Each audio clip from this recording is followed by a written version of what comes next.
You know, when you're playing Football Manager, things are going well, making some really good progress, and the game just goes, you're getting a bit ahead of yourself.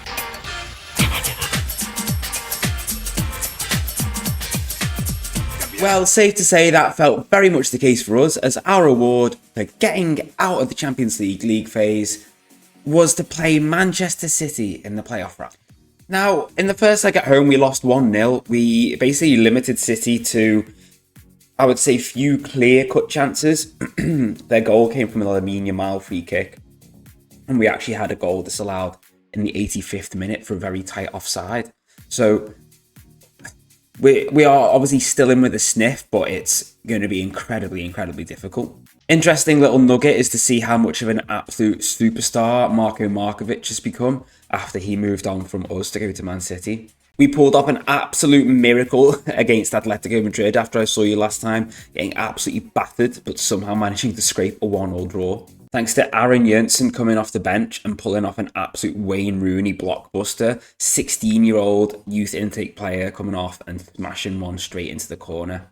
There were no other real significant outs in terms of transfers. We've got quite a lot of players joining come February the 22nd though. Some loan farmers, some hopeful loan farmers, some for the future, and some hopefully who will be able to slot into the first team. I'm not going to show you them all, I'll wait until they arrive, but I will just show you one guy in particular who we're very excited about. And this is Yadel Castillo, coming in from Las Palmas for a release clause fee. I think it was the 4.8 mil. I can't remember if it was actually a little bit less or not, but we're really happy with him, with Adi Bezic sort of anchoring for a move really, after we rejected a couple of bids from clubs in the January. He is kind of looking to try and make that move soon, so I can't see us being able to keep him much past the summer. And with interest in Daniel Mbala, when this guy came up, we thought 4.8 mil seemed quite a good little bargain for him.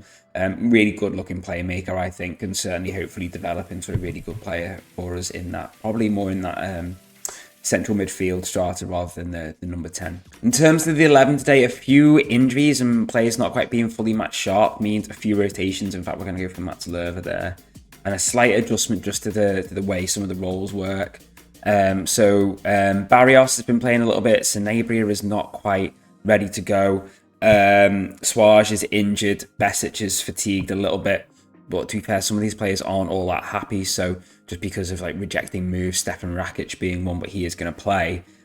So we're going to sort of stick with this for now. So it's back four of Mashuka, Svensson, Ungoy, Rakic.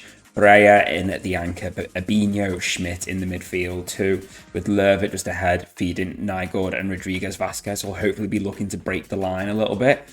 In terms of what we're going to do, I think I'm going to take off work ball into box, and we're not going to distribute to centre backs, and we're not going to counter either. And I think we're going to leave it counter press. Sorry, I think we're going to leave it at that. We may counter, but yeah, we're going to leave it at that because City are a very good team. We can actually stick Suarez in, but he is not quite ready to go. He's only good to come off the bench. Now, obviously, this is going to be ridiculously difficult. Absolutely ridiculously difficult. This City team is just ridiculously good. I wouldn't be surprised if we get absolutely spanked here, but you never know. If we can sort of keep it tight, keep it 0-0. I'm going to jinx it, aren't I? Keep it 0-0 for as long as possible, then I think we've always got a chance of nicking something. Like I said, we very nearly nicked it at home. We were really unlucky to, I feel like I said, the offside was very tight. So I feel like, you know, if we can keep a bit of pressure on, keep ourselves in the game, then anything is possible, really.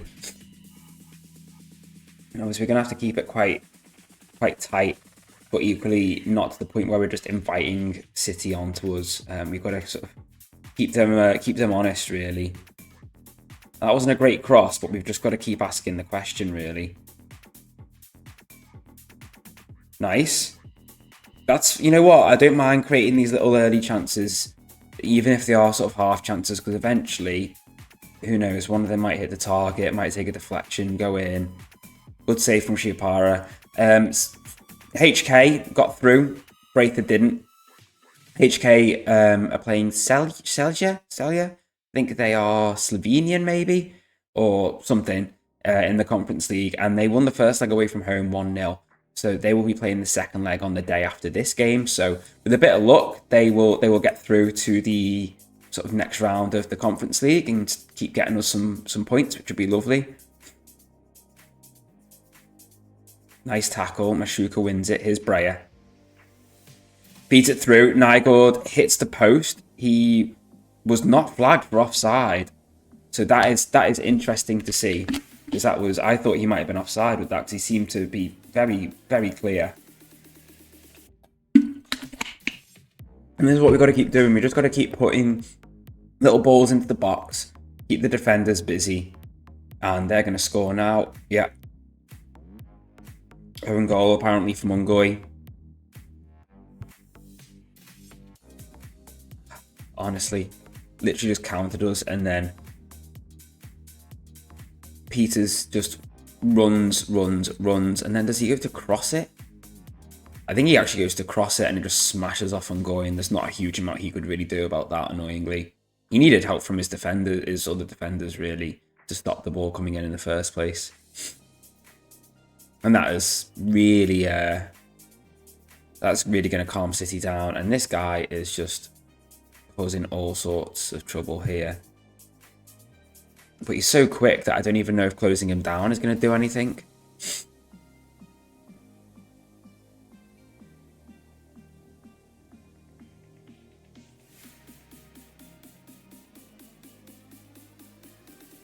Like, he's just ridiculous.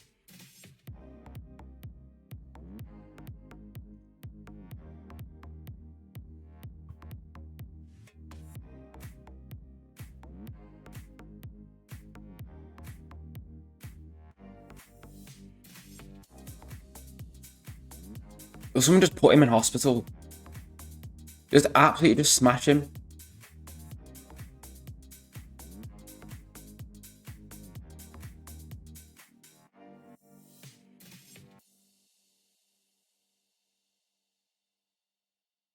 How was that? He was being held. I think that's obviously a match engine thing, because Fabinho literally came flying out of there and cleared the ball away. It'd be very frustrating if we end up losing this tie to a free kick goal and an own goal. Like, you know, if they've not sort of created anything, like, you know, not managed to score from a nice, well-crafted move or something like that. Because, you know, it sort of suggests an element of, you know, I suppose it's a compliment to our potential play, I suppose, but definitely feel like there's something here for us. You know, if we can just sort of nick something.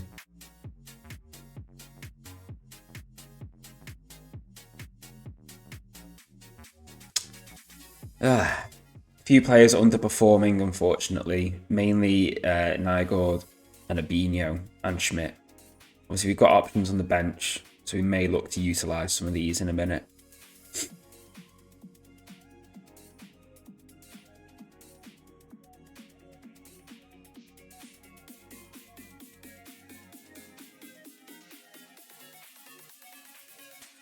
Oh, come on, man. I find these always get given, even when like it looks in the match engine like they've won the ball. Yeah.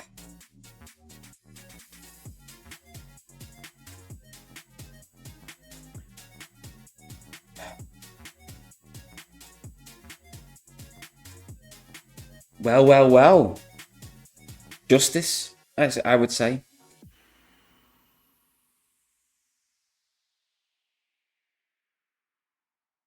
Good, strong save from Rodrigo.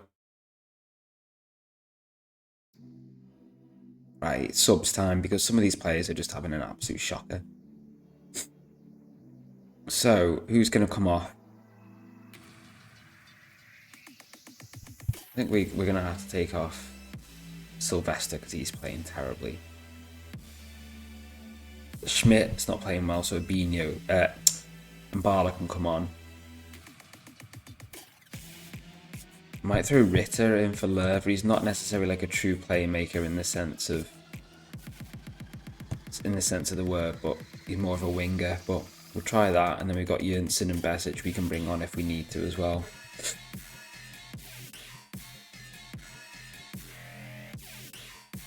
Whoa.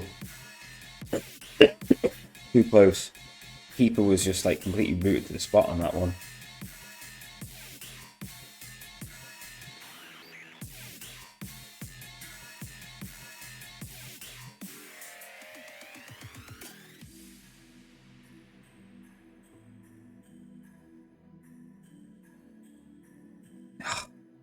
Get lost.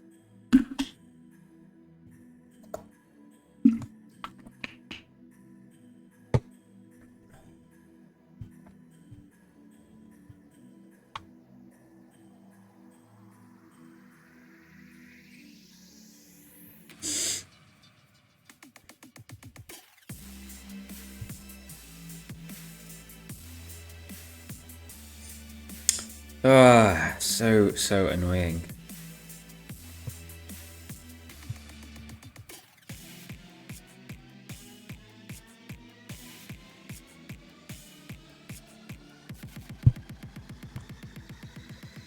Ritter can't really play that role, but he's going to have to.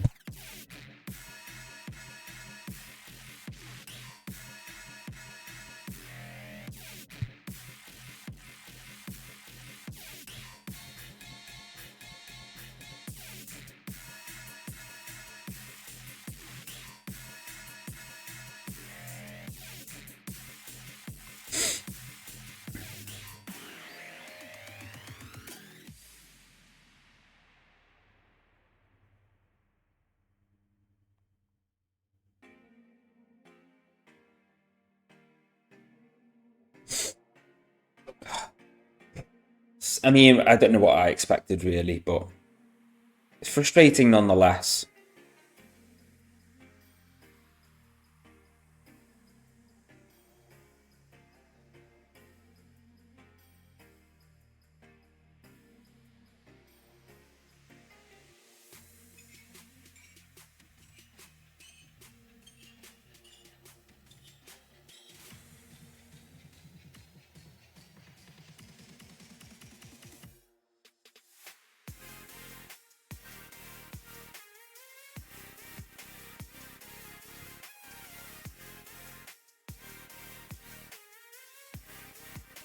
One area we are definitely looking to improve, though, is in central defence.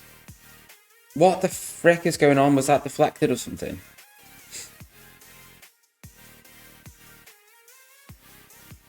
So that we've not really had any more shots since they took the lead. That's what's sickening.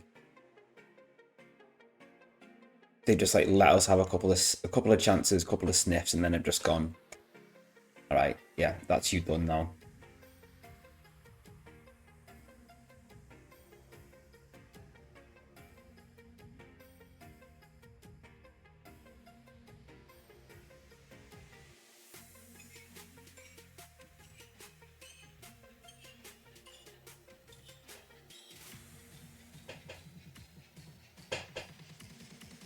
Oh, well, there's our third shot. And that's probably the last shot we're going to have today.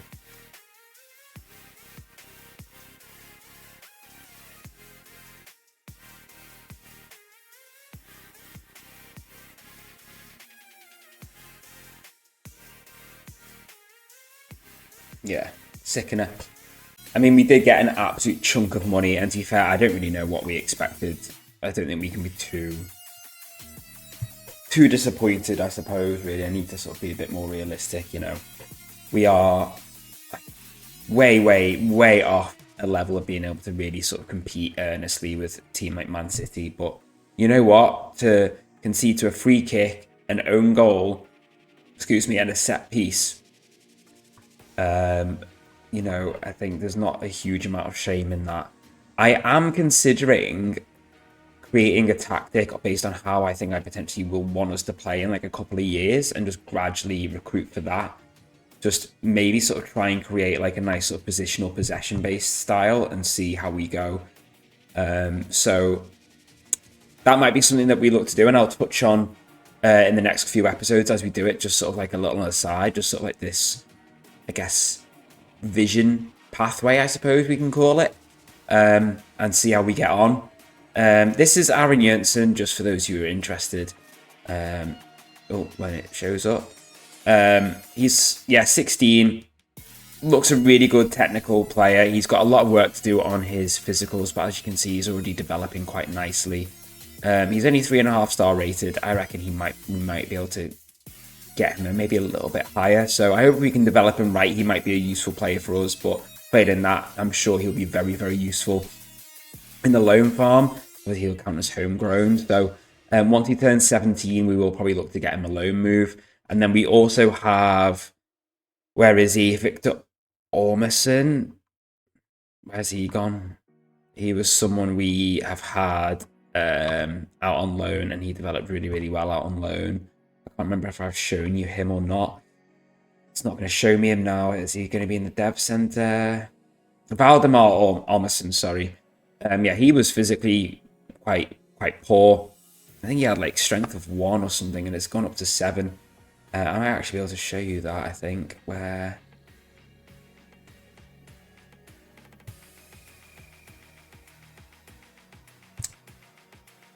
his strength has gone up from, 4 up to 7. So that's progressed quite nicely. That's over the last couple of years. Finishing has sort of stayed about the same, I suppose. Stamina, pace, let's see, anything else? Jumping reach has come up quite nicely, I think. So that's something. Yeah. So hopefully the future is a little bit bright in terms of youngsters. Obviously we've got the guys out on loan at HK. So we'll see what happens, everyone. But let's see how HK do get on. And a 1-1 draw sees them through. I can't believe they only drew 1-1. Look at this, 32 shots to 3. How did they draw this game? Unbelievable. But they made it through, and their reward is a tie against Legia Warsaw, which I think might actually be doable for them, potentially. So obviously they're 2 ties which we will follow with great interest. So we are going to get going through the league, and you will obviously see us in the be the August, September time, when we are hopefully going to be getting into our Europa League competitions, and we're going to have some progress, because obviously now we end up jumping in a lot later, so unlikely to really have much in the way of games until then, because obviously the league, we kind of don't really worry too much about that at the moment now. We just focus primarily on the European competitions. So slightly shorter, condensed episode today, everyone. Tried to keep it quite simple. I hope that's okay. We'll touch on all the new signings next time, and I'll see you all very, very soon. Bye for now.